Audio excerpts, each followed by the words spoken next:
నా మనసు నీ పైన ఆనుకొని ఉన్నదయ్యా. నువ్వు నాకు ఆనుకొని లేకపోతే నీ పైన నేను ఆధారపడిపోయినట్లయితే నా జీవితం వ్యర్థము, నా జీవితం వ్యర్థము ప్రభువా. మాట్లాడుతున్నాడు దావీదు. దేవుడు విడిచిపెట్టలేదు. ఏం చేశాడు దావీదు? చెప్పండి, ఏం చేశాడు? గొర్రెలు కాసుకున్న దావీదుని ఏం చేశాడు? చక్రవర్తిగా చేశాడు. దావీదును రాజుగా చేశాడు. ఇశ్రాయేలు గోత్రము పైన దావీదు రాజుగా నిలబెట్టాడు. ఆయన ఒంటరైన వాడు 10,000 మంది అవుతాడు. హల్లెలూయా, హల్లెలూయా. ఒంటరిగా ఉన్నావేమో, నాకెవరు లేరు అనుకుంటున్నావేమో, కానీ నిన్ను ప్రేమిస్తున్న దేవుడు నీతో ఉన్నాడు. నిన్ను ప్రేమిస్తున్న దేవుడు నీకు తోడే ఉన్నాడు. నువ్వు ఆయన పైన నిమగ్నం కలిగినట్లయితే ఆయన నిన్ను 10,000 మందిగా చేస్తాడు. హల్లెలూయా, హల్లెలూయా. ఆయన నిన్ను 10,000 మందిగా చేస్తాడు. దేవుని యొక్క వాక్యాన్ని జ్ఞాపకం చేసుకోవాలి. అందుకన్నాడయ్యా, నేను మౌనంగా ఉండాలి, నువ్వు మాట్లాడేది వినాలి. ఈనాడు అలాగే లేదు సంఘము. సంఘమే తెగ మాట్లాడుతుంది ప్రియులారా. దేవుని మాటలు ఆగిపోయింది. సంఘము ప్రార్థన అయినంత వాక్యం గురించి చర్చించే అపోస్తలుల యొక్క జీవితాలు మనం చూస్తున్నాం ప్రియులారా. అవునా కదా? ఏం చేశారంట? అపోస్తలులైన పౌలు గారు వాక్యం చెప్తుండే సంఘము బయటకు వచ్చి వాక్యాన్ని తరిపించేసినట్లు మనం చూస్తున్నాము. వాక్యాన్ని నెమరవేసినట్లు మనం చూస్తున్నాము ప్రియులారా. వాక్యాన్ని తర్కిస్తున్నారు. వాక్యాన్ని ఉన్నారా ఈరోజు అలాంటి పరిస్థితులు ఉన్నాయా? లేవో దేవునికి అసాధ్యమైనది ఏది కూడా లేదు ప్రియులారా. ఒకవేళ దేవుడు అట్లా విడిచిపెట్టాడు పైకి రావాలంటే దేవుడే రావాలి. హల్లెలూయా. దేవుడే అన్నాడు, ఇదిగో దీనులైన వారిని లేవనెత్తువాడు నేనే, పెంట కుప్పల మీద ఉన్న వారిని లేవనెత్తువాడు నేనే. లేపి ఆయన ఏం చేస్తాడండి? ప్రధానులతోనూ తన ప్రజల ప్రధానులతో నేను కూర్చుని పెడతాను. నేను కూర్చుని పెట్టేవాడిని. నీ స్థానాన్ని నేను మారుస్తాను. ఎందుకు తెలుసా? నువ్వు నాకు స్థానం ఇస్తే, నీ కుటుంబం నాకు స్థానం ఇస్తే, నువ్వు సేవకుడి మాటకు లోపడితే నీ స్థానాన్ని నేను మారుస్తా. దావీదు స్థానాన్ని మార్చిన వాడు దేవుడు.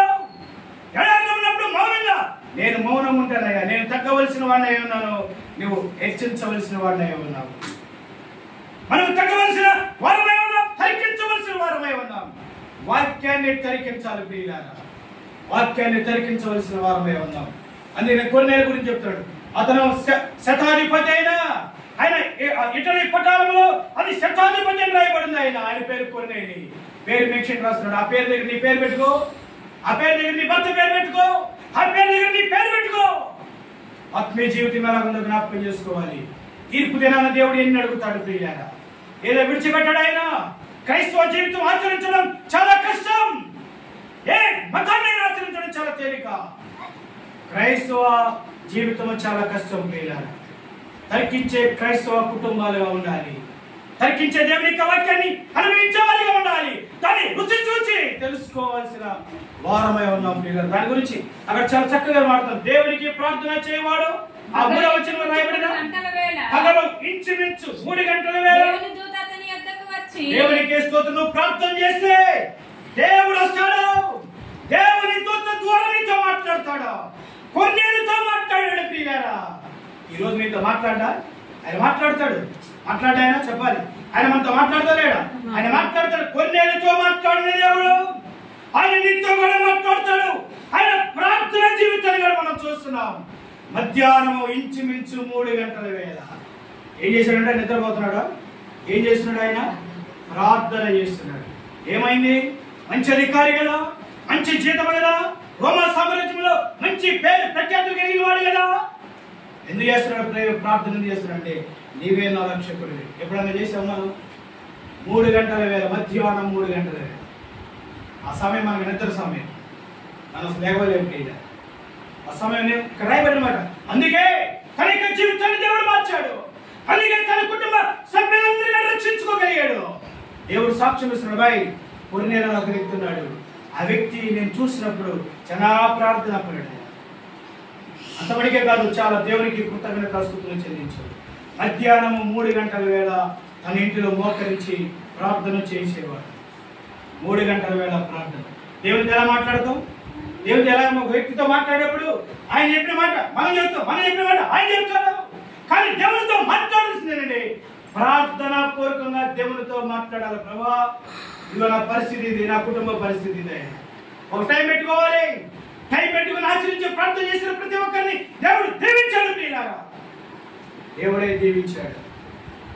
క్రమం ఉంటే మన జీవితం కట్టుబడుద్ది ప్రియులారా. అందుకంటారు పెద్దలో మాట అంటారు, నోటికి ఏముండాలంటే గుట్టు ఉండాలి, పొలానికి గట్టు ఉండాలి, పుస్తకానికి గుట్టు ఉండాలి, పుస్తకానికి గుట్టు ఉండాలి, లేకపోతే పేపర్ ఎగిరిపోతా ఉంటాయి. పొలానికి గట్టు ఉండాలి, హద్దు ఉండాలి, నోటికి గుట్టు ఉండాలి. ఏది పడితే మాట్లాడటానికి లేదు అధికారం.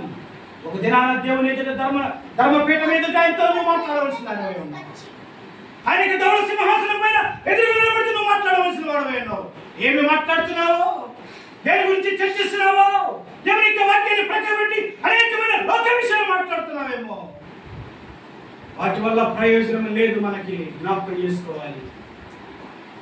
వాటి వల్ల ప్రయోజనం ఉందా చెప్పండి? వాటి వల్ల ప్రయోజనం ఉప్పుకు అది అంటారు, ఉప్పుకి ఉపయోగం ఏంటి? ఉప్పుకి ఉపకారానికి కూడా ఉపయోగం లేదు. మాటలు పొద్దు నుంచి రాత్రి దాకా ఒకటే సొల్లు అరిగిపెట్టే అంటారు, దానివల్ల ఉపయోగం లేదు. భక్తిపరుడైన కొర్నేలి మధ్యాహ్నం 3 గంటల వేళ ప్రార్థన చేస్తాడు. ఏమైనా ప్రార్థన చేస్తున్నాడు చూడండి, అక్కడ ఎంత చక్కగా మాట్లాడుతున్నాడు. ఆయన ప్రార్థన చేస్తుండే జాగ్రత్త వినాలి ప్రియులారా. ప్రార్థన చేస్తే దేవుడు మాట్లాడతాడు. అతను ప్రార్థన చేస్తున్నాడు. కొన్నేళ్ళు తన ఇంట్లో ప్రార్థన చేసినప్పుడు దేవుని యొక్క దూత దిగిన మన ఇంట్లోకి. హల్లెలూయా. దేవుని యొక్క దూత ఉంది ప్రియులారా. అంటే దేవుడు ఏమన్నాడు? దేవుడు తన ఇంట్లో ఉన్నాడు ప్రియులారా. ఉండి ఏమన్నాడు? ప్రార్థన ఎలా అన్నాడంట? పేరు పెట్టి పిలిచాడు ఆయన. వేరే వాడు పిలిస్తే కాదు. కొంతమంది రోజు సేవకులు కూడా మరియమ్మ బ్లూ చీర కట్టుకున్నారు రా, దేవుడు నేను పిలుస్తున్నాడు అనగానే మరియమ్మలు చాలా మంది ముందు ఎనకాటం స్పష్టంగా మాట్లాడుతున్న ప్రియులారా. ఈరోజు చాలా మంది అనేక మంది పేర్లు పెట్టి పిలుస్తున్నారు ప్రియులారా. వారి వల్ల ఏం ఉపయోగం లేదు. దేవుడి పిలవాలి మనల్ని. అందుకే 1 కొరింథీయుల 1:9 ఆయన నమ్మదగిన వాడు. ఎలాంటి వాడు అంటే ఆయన నమ్మదగిన వాడు. ఏం చేస్తాడు ఆయన? నమ్మకమైన మెండైన దేవుని ఇస్తాడు ఆయన. ఆయన నమ్మదగిన వాడు. ఆయన నిన్ను పిలిచి ఏర్పాటు చేసుకోగలిగిన వాడు ఆయన. అందుకంటే వాక్యంలో రాయబడిన మాట ఏమన్నాడంటే, కొన్నేళ్ళ దగ్గరికి దేవుని దూత వచ్చి ఏమన్నాడు? చదువు. 3 గంటల వేళ అతని యొద్దకు వచ్చి కొర్నేలియని పిలుచుట దర్శనమందు చేటగా అతనికి కనబడెను. అతను దూత వైపు చూసి తేరు చూసి భయపడి ప్రభువా ఏమని అడిగెను. అందుకు దూత నీ ప్రార్థనలను నీ ధర్మ కార్యములను దేవుని సన్నిధికి జ్ఞాపకార్థంగా చేసినవి. దేవునికి స్తోత్రం ప్రియులారా. చేసిన ప్రార్థన ఫలించింది. వాక్యాన్ని జ్ఞాపకం చేసుకున్నావా? వాక్యము జ్ఞాపకం చేసుకో. ఈ మధ్యాహ్న కాల సమయంలో నువ్వు చేసిన ప్రార్థనకి జవాబు వచ్చింది. దేవుడే సాక్షాత్తు దిగి వచ్చాడు తన దగ్గరికి. కొర్నేలి నీ ప్రార్థన నేను అంగీకరించుచున్నాను. నిజమే, చాలా సార్లు ప్రియులారా ఈ పదాలు లేవు. కొంతమంది బైబిల్ చాలా మంది దేవుడు ఎట్లా మాట్లాడడం అని అంటే ఇవి అట్లా బైబిల్ మూసి తీయగానే ఏ వైపు మంచిది ఏ వైపు చెడ్డది దీన్ని తీసేసి దీన్ని బాధది అన్న దేవుడు నాకు ఏబు గ్రంథం 6:6 ఇట్లా మాట్లాడాడు. ఆయన అట్లా మాట్లాడాడు. పుస్తకం తీస్తే కనపడేవాడు కాదు ఆయన. ఈ పుస్తకం తీయగానే కనపడేవాడు కాదు. హృదయం అనే పాడైపోయిన పుస్తకాన్ని నువ్వు యేసు దగ్గర తెరవాలి.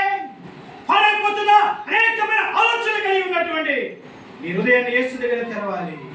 దానిని ఆయన నింపుతాడు ప్రియులారా. కొన్నేళ్ళతో మాట్లాడి దేవుడు మీతో కూడా మాట్లాడతాడు. ఏలు పెట్టి తీసి వాగ్దానాలు పట్టుకొని ప్రార్థన చేసే కుదరదు.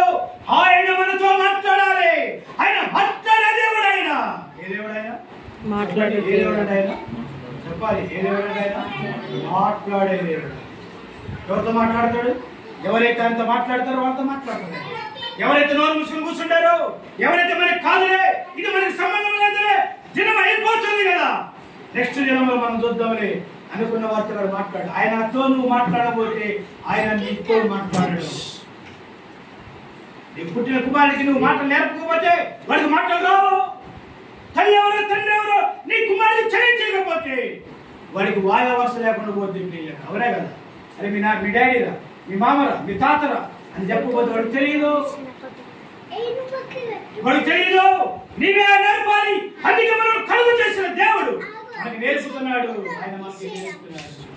కొన్నేళ్ళు నువ్వు చేసిన ప్రార్థనని అంగీకరించు. ఆయన ప్రార్థన అంగీకరించింది.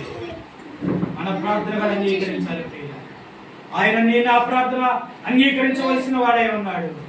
ఆయనకి అంగీకరించాలంటే మనం చేయాల్సిన పనులు కొన్ని ఉన్నాయి ప్రియులారా. వాటిని మనం చేయవలసిన వారమే ఉన్నాం ప్రియులారా. 10 నిమిషాలు దేవుని యొక్క వాక్యాన్ని విని మనం ముగించుకుందాం ప్రియులారా. పిలుచుట దర్శనమందు తేటగా అతనికి కనబడేను. ఎలా కనపడ్డాడు ఆయన? దర్శనమందు తేటగా కనబడ్డాడు. కనిపించగా తలకాయ సగం, కాళ్ళు సగం, మూతి సగం, ఏలు వెనక వీపు సగం కనపడలే. ఆయన తేటగా చూశాడంట. తేటగా చూసే నేత్రాలు కొన్ని తేటగా చూడగలిగిన అనుభవం భూమి పైన తను సంపాదించుకున్నాడు. క్రీస్తును చూడటానికి భూమి పైన తను చేసిన ప్రార్థన ద్వారా ఏటగా కొన్ని దేవుణ్ణి చూసాడు.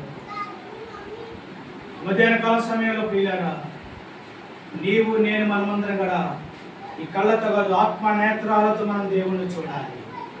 ఆత్మీయమైన నేత్రాలతో దేవుణ్ణి మనం చూడవలసిన వారమై ఉన్నాం ప్రియులారా. ఆత్మ నేత్రాలతో దేవుణ్ణి చూడాలి. మనం తేటగా చూడాలి. తేటగా చూస్తే ఏమవుతుంది? వేషంలో నీళ్ళు పోసాం. తేటగా చూస్తే ఏమవుతుంది? దాంట్లో ఏ మరకలు ఉన్నాయో, ఏ ఘాటు ఉందో, ఏ ఇసుకుందో, ఏ గడ్డు ఉందో తేటగా కనబడుద్ది. తేటగా కనబడుద్ది ప్రియులారా. నువ్వు అలా చూసే కన్నులు నాకు కావాలని, కొన్నేళ్ళ లాంటి కన్నులు నాకు కావాలని ప్రార్థన చేసుకోవాలి.